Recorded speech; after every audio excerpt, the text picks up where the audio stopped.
함께 나눌 말씀 마태복음 17장입니다. 마태복음 17장 9절부터 13절까지의 말씀 우리 한 목소리로 읽겠습니다. 17장 9절부터 13절입니다. 시작. 그들이 산에서 내려올 때에 예수께서 명하여 이르시되 인자가 죽은 자 가운데서 살아나기 전에는 본 것을 아무에게도 이르지 말라 하시니 제자들이 물어 이르되 그러면 어찌하여 서기관들이 엘리야가 먼저 와야 하리라 하나이까? 예수께서 대답하여 이르시되 엘리야가 과연 먼저 와서 모든 일을 회복하리라. 내가 너희에게 말하노니 엘리야가 이미 왔으되 사람들이 알지 못하고 임의로 대우하였도다. 인자도 이와 같이 그들에게 고난을 받으리라 하시니 그제서야 제자들이 예수께서 말씀하신 것이 세례 요한인 줄을 깨달으니라. 아멘. 성경의 말씀 중에 하나님이 세상을 이처럼 사랑하사 독생자를 주셨으니, 아마 요한복음 3장 16절 말씀, 이 말씀을 여러분들이 잘 알고 또 그 말씀을 의지하고 또 그 말씀을 믿음으로 여러분들이 살아가실 겁니다. 그런데 이 말씀은요, 우리 예수를 믿는 그리스도인들 뿐만 아니라 세상에 있는 사람도 하나님이 세상을 이처럼 사랑하사라는 이렇게 시작되는 요한복음 3장 16절 말씀을 아는 분들도 꽤 많이 있습니다. 그리고 선교지로 나가는, 전혀 예수님의 복음이 전해지지 않는 그곳에 선교지로 나가는 선교사님도 그들에게 복음을 전하면서 가장 먼저 그들의 언어로 번역하는 성경 구절을 대보라라고 한다면 바로 하나님이 세상을 이처럼 사랑하사 독생자를 주셨으니 라고 시작하는 이 요한복음 3장 16절을 가장 먼저 번역해서 그들에게 복음으로 전하고 있습니다. 여러분, 하나님은 세상, 즉 저와 여러분 한 사람을 사랑하시는데 이처럼 사랑하셨다 말씀합니다. 이처럼이라는 말은 어떤 말이냐? 이 땅에 우리를 사랑하시는데 자신의 아들 독생자 예수 그리스도를 십자가에 못 박혀 모든 물과 피를 다 쏟아 흘리실 그만큼 우리를 사랑하셨습니다. 이것이 하나님이 우리를 향한 사랑이고, 또 우리 기독교가 하나님의 구원을 이야기할 때 정말 하나님은 사랑이십니다. 그 사랑이신 하나님이 당신을 구원하셨습니다 라고 전하는 말씀들입니다. 하나님께서는 이 모든 구원의 이야기들을 성령의 감동을 받은 40여 명의 저자들을 통해서 1600년 동안 성경을 기록하게 하셨습니다. 그렇게 성경이 기록되었는데 이 기록된 성경을 읽는 독자들에게 하나님은 당신을 사랑하시고 그 사랑으로 말미암아 하나님이 당신을 구원하셨습니다 라고 하는 구원의 소식을 이 책을 통해서 전해주고 있습니다. 그렇기 때문에 모든 성경은 구원하시는 하나님이 계십니다. 또 구원을 받아야 될 대상인 인간이 있습니다. 그리고 그 사이에서 중보자 되어주시고 또한 화목제물 되어주신 예수 그리스도가 있습니다. 그런데 이 모든 성경은요, 예수 그리스도에게 초점이 맞추어져 있습니다. 실제적으로 이 구원을 이루어 가시는 분이 예수 그리스도이시거든요. 그래서 성경은 예수 그리스도, 오직 예수 그리스도를 이야기합니다. 우리 요한복음 5장 39절 말씀을 함께 읽겠습니다. 시작. 너희가 성경에서 영생을 얻는 줄 생각하고 성경을 연구하거니와 이 성경이 곧 내게 대하여 증언하는 것이니라. 아멘. 예수님께서도 말씀하신 겁니다. 너희들 영생을 얻고자 하여 성경을 바라보고 그 성경 속에서 영생을 얻는 줄 여러지 알고 있지. 그런데 이 성경에서 말하고 있는 사람이 누군 줄 아니? 바로 나다, 예수 그리스도다라고 말씀하십니다. 그러니 여러분, 우리가 이 성경을 볼 때 또 오늘 말씀을 듣는 것이 성경의 말씀이 그대로 우리 귀에 들려지는 성경의 말씀이라고 한다면 이 말씀을 들으면서 우리는 무엇을 발견해야 되느냐? 하나님의 구원의 계획 가운데 계시는 예수 그리스도를 우리는 발견해야 되고요. 또 그 속에서 구원의 대상인 우리 인간은 얼마나 타락한 본성을 가지고 있는 것인가? 하나님, 즉 보내신 예수 그리스도가 없이는 어떤 인간도 구원을 받을 수 없는 그러한 상황에 처해 있다는 사실을 우리는 말씀을 통해서 보아야지. 오늘 말씀 가운데 그냥 단순히 내 삶에 적용되어질 만한 것을 찾는다고 해서 그것이 결코 우리에게 설교로 들려지는 것은 아닙니다. 나의 관점이 아니라 하나님이 이루고자 하시는 예수 그리스도를 통해서 나를 구원하고자 하시는 그 구원의 메시지를 우리는 들어야 합니다. 그래서 우리는 마태복음에서 예수 그리스도를 통해서 하나님께서 베푸신 구원의 여정, 긴 그 여정을 우리는 마태복음을 통해서 보고 있습니다. 예수님이 이 땅에 나셨습니다. 그 나신 예수님이 3년이라고 하는 제자들과 함께하는 공생애를 보냈고 그 예수님이 십자가에 죽으십니다. 십자가에 죽으신 예수님이 십자가에서 부활하십니다. 부활하시고 승천하신 예수님께서 우리에게 성령을 보내주십니다. 그리고 다시 오마 약속하신 그 일들이 마태복음을 통해서 계속해서 우리에게 전개되고 있습니다.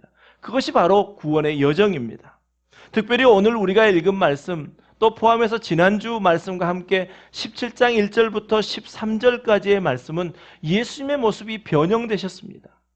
예수님이 이 땅에 오셨습니다. 그리고 이제 3년의 공생의 기간 동안 제자들과 함께하는 과정 속에서 십자가 지시기 전에 예수님께서 변형되시는 모습을 보여주고 있는데, 이 예수님의 구속 사역에 있어서, 구원 사역에 있어서 십자가의 죽음 이후에 부활의 삶을 이 변형의 모습 가운데서 보여주고 있다는 겁니다.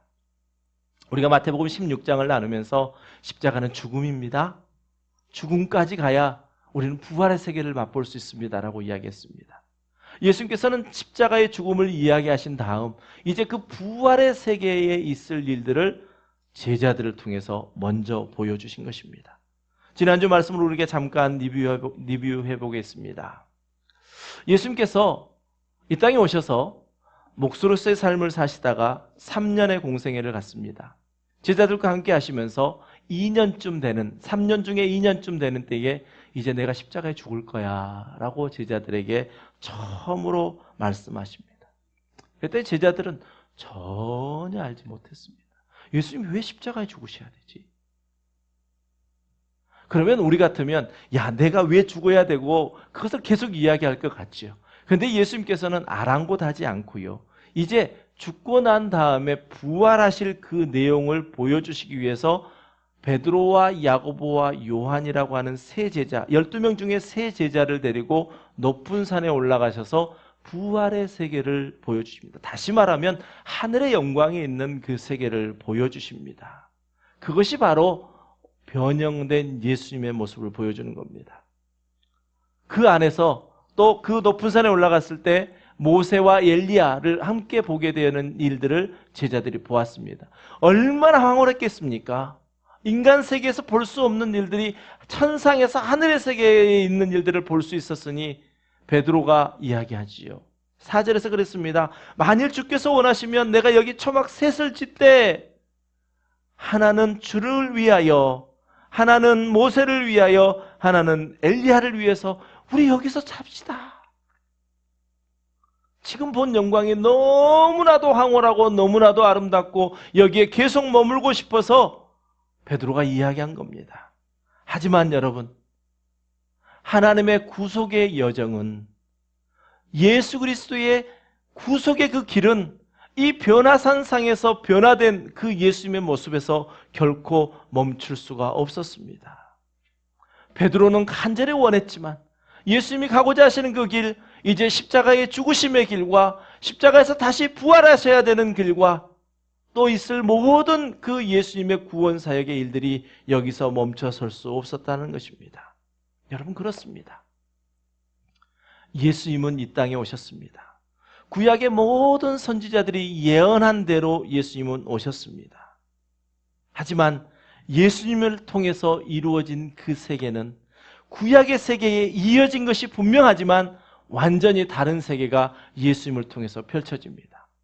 그래서 마태복음 1장 1절은 이렇게 기록합니다. 아브라함과 다윗의 자손 예수 그리스도의 세계라.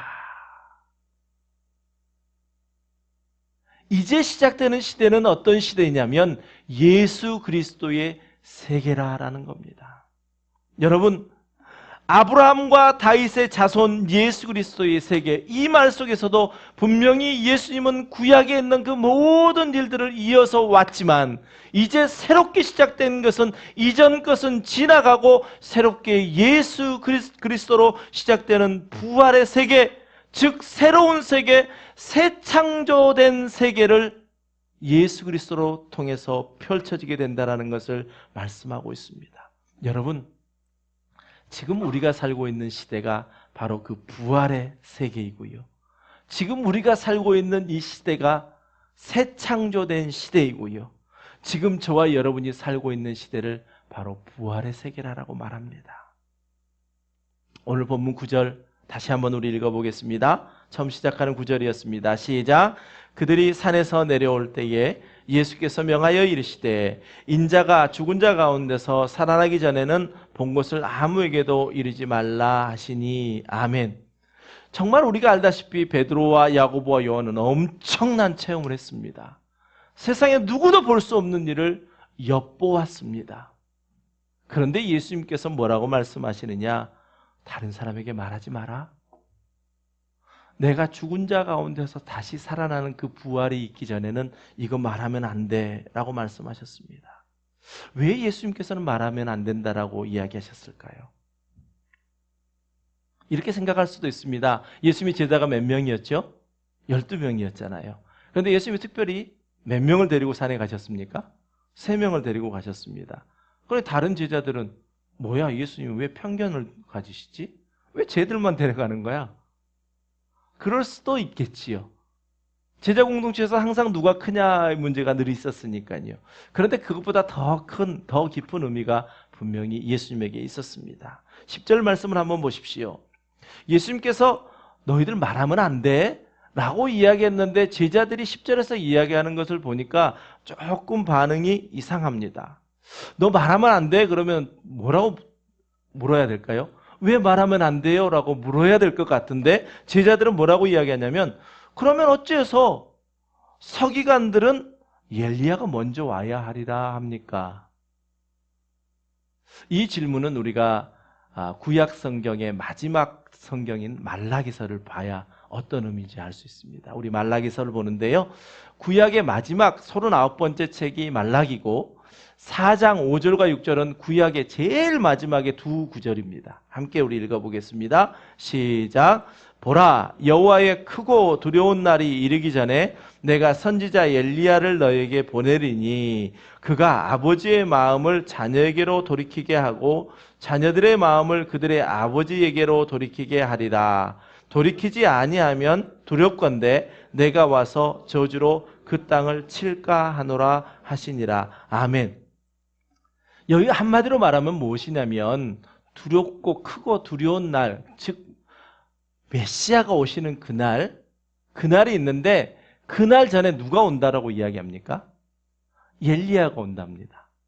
엘리야가 오는데 왜 오냐면 아버지의 마음을 자녀에게로 돌이키게 하고 자녀의 마음을 아버지께로 돌이키게 하는 그 준비 작업을 위해서 엘리야가 온다라고 이야기합니다. 그런데 여러분, 유대인들, 제자들 역시 유대인이었거든요.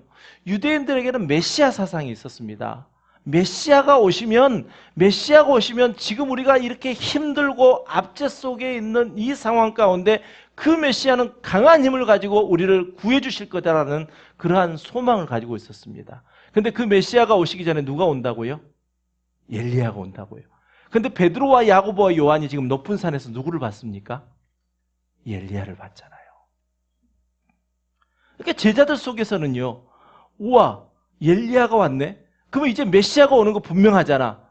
그러면 우리가 지금 내려가서 야, 이 기쁜 소식을 우리 유대인들에게 다 전해야 되지 않겠냐라고 생각했는데 예수님께서는 말하지 말라라고 말씀한 겁니다. 여러분, 예수님께서는 왜 그들에게 이것을 아무에게도 말하지 말라 말했을까요? 예수님의 진짜 의도를 한번 생각해 봤습니다. 예수님께서 죽은 자 가운데서 살아나기 전에는 말하지 말라고 말씀하셨거든요. 여러분, 그렇습니다. 부활을 경험하지 않고는요, 아무리 이들이 내가 지금 봤던 그 이야기를 한다고 해도요, 알아들을 수가 없습니다. 지금 우리 이 자리에 있는 우리들도 마찬가지입니다. 오늘 우리 집사님 기도하면서 하늘의 비밀을 알게 되는 일들이 있게 해달라고 그랬잖아요. 비밀은 다 보여지는 것이 아닙니다. 어떤 사람은 봅니다. 어떤 사람은 못 봅니다. 그럼 왜 나는 못 봐요? 하나님의 때에 그것을 보게 하십니다. 여러분, 정말 여러분에게 권면해 드리는 것은 말씀 앞에 놓여 있으면요, 하나님의 때에 하나님께서 반드시 그걸 보게 하십니다. 지금 내가 그 비밀을 조금밖에 못 본다, 아니면 아직 못 본다 할지라도 정말 그것을 아버지 앞에 간절히 소원하십시오. 나도 보기를 원합니다. 볼 수가 없는 겁니다.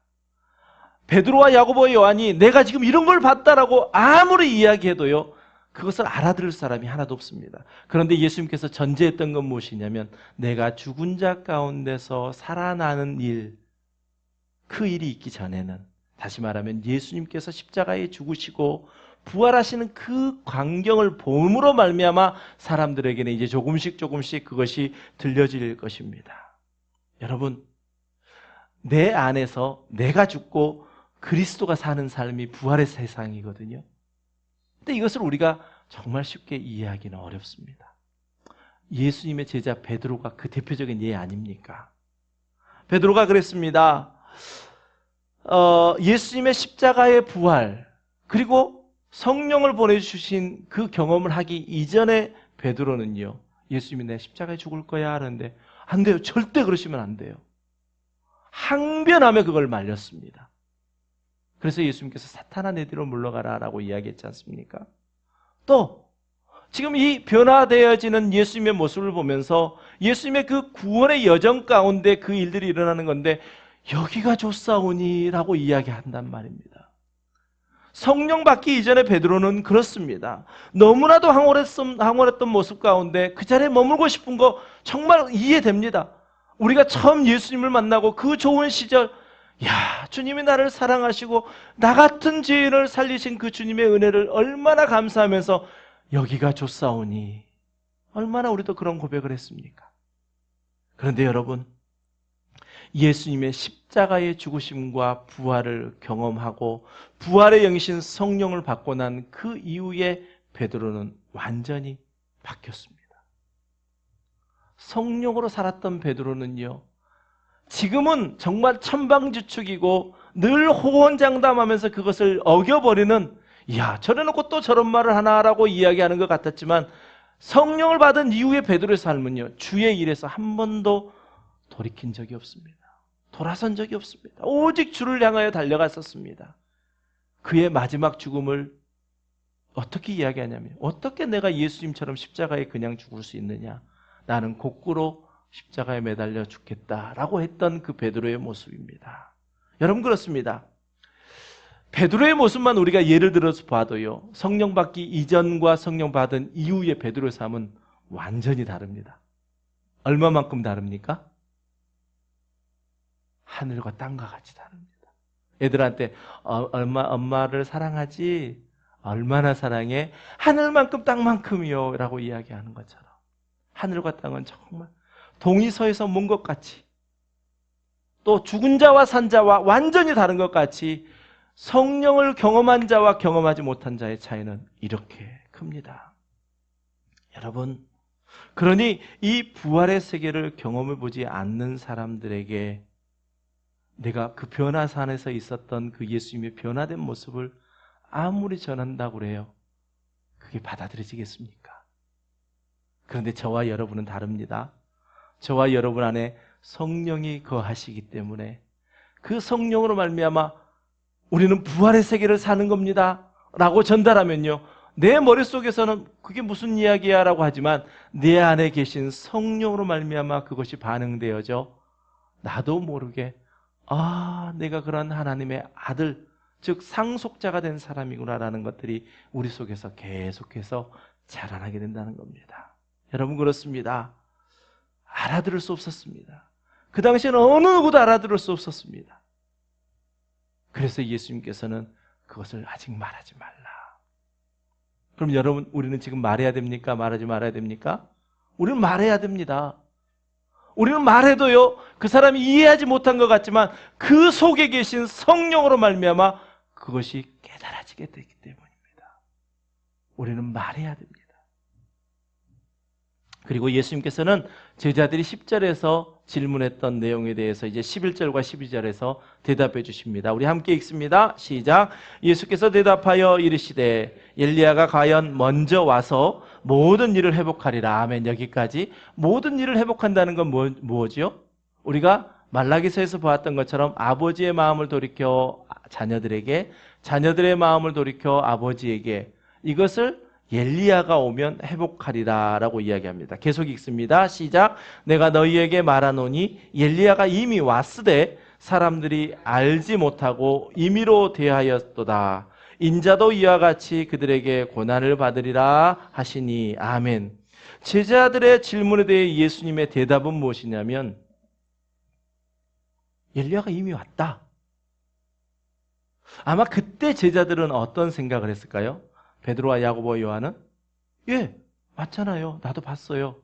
라고 이야기하는데 예수님께서 계속 이야기하시는 말씀을 보면서 13절에서 제자들이 뭐라고 이야기하냐면 지금 예수님이 말씀하시는 것이 세례 요한을 이야기하는 거구나 라고 제자들이 깨닫습니다.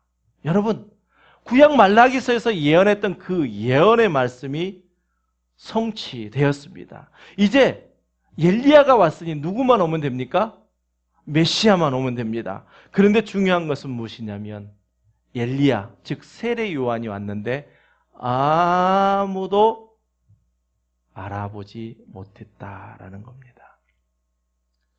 여러분, 성경 10절 말씀에 보시면 제자들이 물어 이르되 그러면 어찌하여 그러면서 서기관들이 이렇게 말합니까? 라고 이야기합니다. 심지어 누구까지도 몰랐다고요? 서기관들까지도 몰랐다고요. 서기관들이 어떤 사람입니까? 성경을 필사해. 그때는 복사기가 없었어요. 그러니까 성경을 직접 써요. 써서 한 권 한 권을 더 늘려간, 또 성경을 관리하는 공무원과 같은 거였단 말이죠. 그런데 심지어 그 성경을 너무너무 잘 알고 있고 마지막 메시아가 오실 그때에 그 전에 엘리야가 올 것을 너무너무 잘 알고 있었던 서기관까지도 그것을 알지 못했다는 겁니다. 지금으로 말한다면 여러분들이 생각하는 목회자가 아마 그런 의미가 아닐까 싶습니다. 목사님들은 늘 그래도 말씀을 준비하고 말씀을 알고 있으니까 어떤 상황보다 목사님 빨리 캐치할 거라고 하는데 심지어 목회자들도 다 모르고 있었다. 뭐 이렇게 표현하면 좀 더 맞지 않을까요? 그런 상황이었던 겁니다. 그런데 여러분, 성경을 그렇게 잘 아는 서기관들이 세례 요한을 왔을 때 왜 세례 요한을 몰랐을까요? 왜 몰랐을까요? 한번 생각해 보시죠. 성경을 너무너무 잘 알아요. 왜 몰랐을까요? 자기가 기대했던 것과 같지 않은 방법으로 왔단 말입니다. 말라기라고 하는 그 선지자를 통해서 말씀하시고 하나님께서 입을 딱 닫아버리셨습니다. 이제 나 너희들한테 더 이상 말 안 할 거야. 입을 딱 닫아버리신 시기가 몇 년이었냐면요, 400년이나 입을 딱 하나님께서 닫아버리셨거든요. 그러니까 우리가 읽었던 말라기서 4장 5절과 6절 그 말씀을 끝으로 400년 동안 하나님이 아무 말씀이 없으셨어요. 그리고 400년 후에 온 사람이 누구였냐면 세례 요한이었는데 그 세례 요한이 처음 외친 말이 무엇이었습니까? 세례 요한이 처음 외친 말이 무엇이었습니까? 회개하라. 천국이 가까이 왔다라고 세례 요한이 외쳤습니다. 그런데 여러분 생각해 보십시오. 서기관들 입장에서는 하나님의 말씀을 너무너무 잘 지키고 있습니다. 회개할 것이 있습니까? 없습니까? 나하고는 상관없는 이야기네? 또 서기관들은 정말 많은 학식을 가지고 있습니다. 성경뿐만 아니라 모든 사회적인 위치가. 그런데 세례 요한은 어떻게 하냐면 광야에서 외치는 자의 소리로 왔는데요, 광야에서 낙타 털옷을 입고 있고요, 그가 먹는 것은 메뚜기와 석청이었고요, 정말 그들이 보기에 보잘것도 없는 그러한 모습으로 온 겁니다. 여러분, 엘리야는 어떤 사람이었습니까? 구약에서 죽음을 맛보지 않고 회리바람에 이끌림 받았던 사람이거든요. 그러니 이 서기관들이나 유대인들이 생각할 때는 엘리야 그러면 이야 정말 죽음을 맛보지 않은 그 사람이 그러한 수많은 위대한 일들을 했던 그대로 이 땅에 올 거라고 생각했는데 전혀 다른 모습으로 왔는데 그들은 세례 요한과 같은 그러한 낮은 모습으로 올 거라는 것을 꿈에도 생각도 못했던 겁니다. 그러니 서기관들 입장에서 아무리 성경 지식을 많이 알고 있어도 그걸 알 수 있겠습니까? 여러분 세례 요한도 이랬다면 메시아가 오시는 건 어떻겠습니까? 유대인들의 마음속에는 메시아는 강력한 파워를 가진 사람이었습니다. 아니 어쩌면 우리들 마음속에도 그랬을지 모릅니다. 그 강력한 파워를 가진 메시아가 올 거라고 기대하고 있는데 그냥 아무도 이름도 알지 못하는 몫으로 살고 있는 그가 메시아였다. 여러분 그걸 받아들일 수 있겠습니까? 그래서 예수님께서는 12절에서 이렇게 말씀하신 겁니다. 내가 너희에게 말하노니 엘리야는 이미 왔다. 그런데 사람들이 알아보지 못했다. 그리고 임의로 대했다라는 말은 하찮게 대했다. 그냥 막 대했다는 겁니다. 여러분 우리가 어떤 사람을 만는데요. 좀 옷을 좀 깔끔히 입고 좀 좋은 차를 타고 온다면 굉장히 잘 영접할 수 있을 거예요. 외형적인 모습 가운데. 그런데 되게 남루한 모습으로 이렇게 사람이 온다면요. 그 사람 쉽게 우리가 영접하기 어려울 거거든요. 여러분 그렇습니다. 예수님께서 그 말씀하신 겁니다. 엘리야가 이미 왔다. 근데 그냥 너희들이 함부로 돼 있지 않냐. 이와 같이 인자도 즉 메시아인 나도 이와 같이 그들에게 고난을 받으리라 라고 말씀하십니다. 여러분 우리 타락한 인간의 본성은요. 절대로 예수님을 받아들일 수 없습니다. 우리 타락한 본성은 절대 예수님을 받아들일 수 없습니다. 왜냐하면 내가 그런 부분보다 훨씬 나은데요. 여러분 이것을 우리가 인정해야 작은 자로 오신 예수 그리스도를 우리는 받아들일 수 있습니다. 우리 안에 십자가의 죽으심, 부활하심, 성령을 보내주심으로 말미암아 우리 안에 내주하시는 그 성령으로만이 우리는 예수 그리스도를 나의 구주요, 나의 왕으로 인정할 수 있는 겁니다. 예수님께서는 부활하시고 40일 동안 제자들과 함께 하셨습니다. 그리고 10일 후에 성령을 보내주셨습니다. 너무너무 잘 아는 오순절 성령 강림 사건이에요. 이 성령은 어떤 영이냐? 이 성령은 부활의 영입니다. 새 창조의 영이십니다. 부활의 영, 새 창조의 영이시다니까요. 그런데 사람들은 어떻게 생각하냐면 베드로를 한번 보시죠. 베드로가 성령 받은 이후에 엄청난 변형된 모습을 보이잖아요. 근데 우리는 베드로의 그 변화된 모습을 새로운 창조라고 생각하지 못하고요. 어떻게 생각하냐면 옛날 그 호언장담하고 정말 천방지축이었던 그 베드로가 그대로 있는데 그 베드로란 사람에게 외부에서 어떤 강력한 힘인 성령이 임하니까 베드로가 이렇게 능력자가 되었다. 이렇게 우리는 인식하기가 참 쉽습니다. 우리가 착각하고 있는 것이지요. 그런데 여러분 성령은 부활의 영이거든요. 또 새로운 창조의 영이거든요. 다시 말하면 우리가 마태복음 16장에서 십자가의 죽음을 이야기한 것처럼 죽음 다음에 임하는 영이 뭐라고요? 부활의 영이라고요. 죽음 다음에 펼쳐지는 세계가 부활의 세계라고요. 죽음 다음에 새롭게 창조되는 것이 새 창조라고요. 자, 그렇다면 베드로는 이제 새 창조, 부활, 이 시대를 살았잖아요. 그러한 삶을 살았잖아요. 그럼 베드로가 죽는 것이 언제 있었을 거 아닙니까? 베드로는 언제 죽었을까요? 베드로는 언제 죽었을까요? 이게 정말 우리에게 너무너무나도 중요합니다. 저와 여러분이 죽어야 우리는 부활의 영이 우리 가운데 임하게 되는데 베드로는 언제 죽었는지를 알면 우리도 죽을 수 있거든요. 우리도 그게 같이 이어지거든요. 베드로가 언제 죽었느냐? 그렇게 호언장담하며 예수님을 나는 죽어도 떠나지 않겠습니다 라고 큰소리쳤던 베드로가 예수님을 계집종 앞에서 3번씩이나 부인하는 그때 베드로는 죽었습니다. 베드로는 그때 죽은 겁니다. 무엇이 죽었다라는 말이냐? 내 힘으로는 내가 예수님을 따라갈 수가 없는 거구나. 내 힘으로는 내가 예수님을 전혀 따라갈 수 없는 사람이구나. 그 본성을 내가 가지고 있구나. 이것을 인정하는 그 순간 베드로는 십자가에서 완전히 죽었습니다.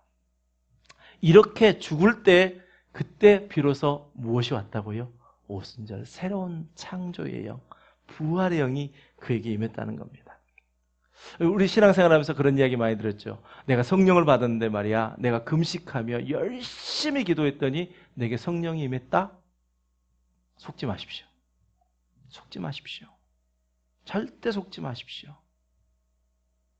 성경은 이 베드로의 사건을 통해서 베드로가 나의 노력, 나의 의지, 나의 힘으로는 절대 할 수 없고 오직 내 안에 계시는 성령, 즉 하나님을 의지함으로만 나는 가능합니다. 그 죽음이 있을 때에 그에게 성령이 임하셨습니다. 여러분, 우리가 보는 것처럼 베드로는 3년씩이나 예수님을 따라다녔지만 예수님의 십자가 앞에서 철저하게 실패했습니다. 네, 이것이 죽음입니다. 이것이 죽음입니다. 내 힘으로 예수님을 따라갈 수 없다는 것, 그것을 아는 것이 우리의 십자가의 죽음입니다. 쉬울 것 같지요? 나 예수님 못 따라가요. 아니요. 우리 인간의 본성은요, 내가 그 고백을 하기까지 얼마나 어려운지 모릅니다. 자존심 상하거든요. 내가 그렇게 능력 없는 사람이야? 내가 그렇게 무능해? 이걸 인정한다는 게 결코 쉽지 않은 것이 우리 타락한 본성입니다. 그 근거를 한번 말씀드려 볼까요? 저와 여러분이 흙으로 만들어진 사람이라는 것을 아시지요? 흙으로 사람을 지으사 그 코에 생기를 불어넣으신 하나님, 창조될 때 우리가 흙으로 창조되었습니다. 그래서 하나님과 너무나도 아름다운 관계를 맺었습니다. 그런데 사람이 사단을 초청했습니다. 물론 사탄이 먼저 꾀었지요. 그런데 결과적으로는 사람이 초청하게 된 거지요. 사람이 초청하다 보니까 우리를, 즉 인간을 사단이 자기 형상으로 우리를 만들어버린 겁니다. 자, 베드로 상황을 한번 보십시오. 베드로가 지금 열심히 예수님을 따라갑니다. 그런데 베드로에게서 나오는 행동들은 어떤 행동이냐면 사단의 행동들이 나온다는 겁니다. 예수님께서 마태복음 16장 23절에서 사탄아 내 뒤로 물러가라 라고 분명하게 말씀하신 것처럼 우리 인정하고 싶지 않습니다. 내가 예수님으로 이끌림 받아 살아가지 못할 때는 그냥 좀 그렇지 못한 거지 굳이 내가 사단에게 이끌리는 건 아니야 라고 우리는 이야기하고 싶습니다. 인정하고 싶지 않습니다. 어떻게 내가 사단에게 다 이끌려? 그런데 베드로의 모습 가운데요, 아직 성령이 임하시기 이전의 베드로의 모습은 늘 사단의 형상대로 살아갑니다. 아주 열심히 호언장담하면서 나는 절대 예수님을 떠나지 않겠다고 말하지만 베드로가 아무리 열심히 주님을 따라가도 결국 그 베드로는 사단을 드러내버렸습니다. 사단을 내놓아버렸습니다. 생각해 보십시오. 예수님의 십자가 앞에서 베드로는 철저하게 사단에게 무릎을 꿇고 말지 않습니까? 그래서 사단을 드러내 보인 겁니다. 여러분, 그때가 우리가 십자가에 죽을 때입니다. 나는 내 힘으로 예수님을 따라가는 것조차 어려운 거구나. 제가 십자가의 죽음 설교를 하면서 처음 어떤 장로님 이야기를 잠깐하면서 교회는 의리가 있어야 됩니다. 의리로 절대 따라갈 수 없는 것이 십자가의 길이라고 제가 웃으면서 이야기했는데요. 이게 좋아 보일 수 있습니다. 교회가 굉장히 으쌰으쌰하고 힘있는 교회처럼 보일 수 있습니다. 그러나 그 의리로는요, 십자가 앞에서는 다 도망가 버린다고요. 성경이 그걸 우리에게 이야기하고 있는 겁니다. 그 절망 가운데 내가 할 수 없구나. 그때 성령이 임하셔서 내 노력과 내 경건으로가 아니라 오직 내 안에 계신 성령으로 말미암아 나를 이끌어 가신다. 그래 내 속에서 일어나는 어떤 좋은 일, 경건한 일, 아름다운 일이 나왔다면 누가 영광을 받으십니까? 오직 내 안에 계신 그리스도가 영광을 받으셔야죠. 목사인 제가 정말 주의 일을 감당하면서 성도님들이 보기에 사람들이 보기에 야 우리 목사님 참 제가 영광 받을 일이 아니라는 겁니다. 베드로와 요한도 마찬가지였었습니다. 사도행전에 보면 그들이 병자를 고치고 죽은 자를 살아나는 그 일들을 일으킬 때에 사람들이 베드로와 요한만 주목했습니다. 그때 이야기합니다. 나도 여러분과 똑같은 사람입니다. 왜 나를 주목합니까? 이 일을 이루시는 하나님을 보십시오 라고 베드로가 이야기했던 것처럼 여러분 그렇습니다. 나의 노력이, 나의 의가, 나의 힘이 다 죽은 그때에 우리에게 부활의 영, 새 창조의 영이 우리 가운데 임하십니다. 제가 앞에서도 구약과 신약에 대한 이야기를 계속 비교해서 이야기를 나누고 있는데 구약 성경에서 정말 위대한 사람 한 사람을 찾으라고 그런다면 역시 다윗이지요. 또 유대인들 역시 그 다윗의 시대에 왕성했던 우리 유대 나라 그 나라가 다시 회복될 것이 메시아 시대라고 생각했으니까요. 그런데 그 다윗에게도 정말 치명적인 오류가 있었지요. 뭐지요? 간음 사건과 또 그 간음을 덮기 위해서 살인 교사했던 사건이 있잖아요. 근데 그 일을 통해서 실은 다윗 역시 새로운 창조가 되어집니다. 새로운 변화를 일으키지요. 다윗이 쓴 시편, 많은 시편 중에 특별히 51편. 오늘 우리가 찬양할 때 마지막 정결한 마음 주시옵소서. 오 주님, 정직한 영을 새롭게 하시옵소서 했던 그 고백이 바로 시편 51편 고백인데 우리 같은 마음으로 함께 고백해 보겠습니다. 시작. 하나님이여 내 속에 정한 마음을 창조하시고 내 안에 정직한 영을 새롭게 하소서. 나를 주님 앞에서 쫓아내지 마시며 주의 성령을 거두지 마소서. 주의 구원의 즐거움을 내게 회복시켜 주시고 자원하는 심령을 주사 나를 붙드소서. 아멘. 아무런 흠이 없었던 다윗. 하나님께서 처음부터 너는 내 마음에 합한 자라 했던 그 다윗. 그에게 치명적인 이 실수를 통해서 나는 참 하나님 앞에 경건한 사람인 줄 알았는데 정말 내 속에 악랄함, 교활함 그런 것들이 있구나라고 고백했던 그 다윗에게 하나님의 새로운 영이 하나님이 새롭게 변화시키는 그 일들을 경험하게 됩니다. 여러분 이것을 회개라 합니다. 회개.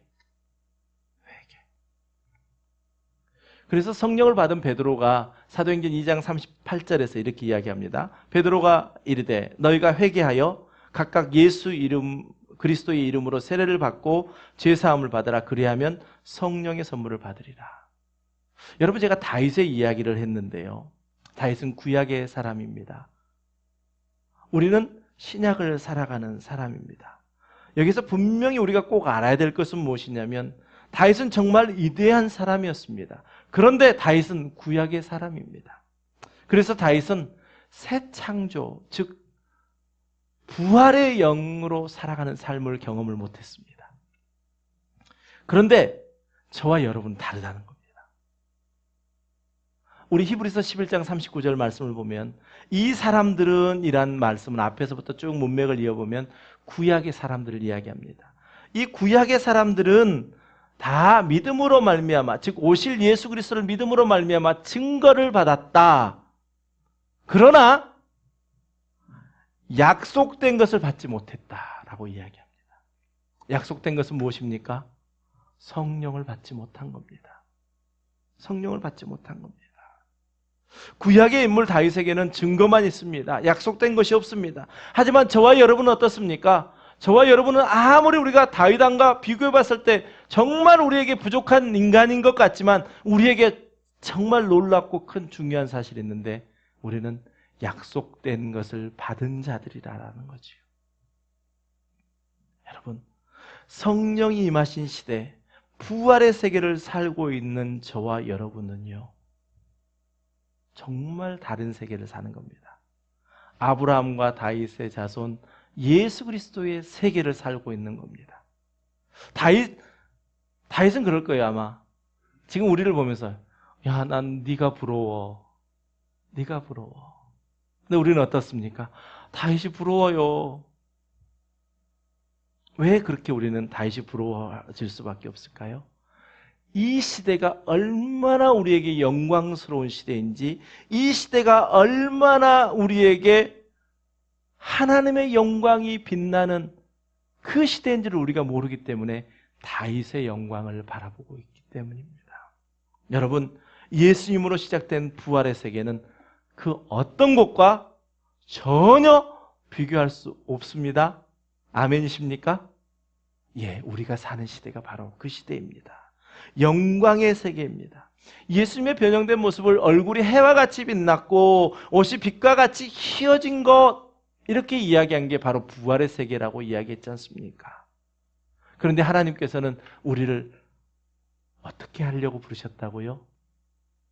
그 부활의 형상을 입으신 예수 그리스도와 같게 하시려고 저와 여러분 한 사람 한 사람을 부르셨답니다. 이것이 우리에게 은혜 아닙니까?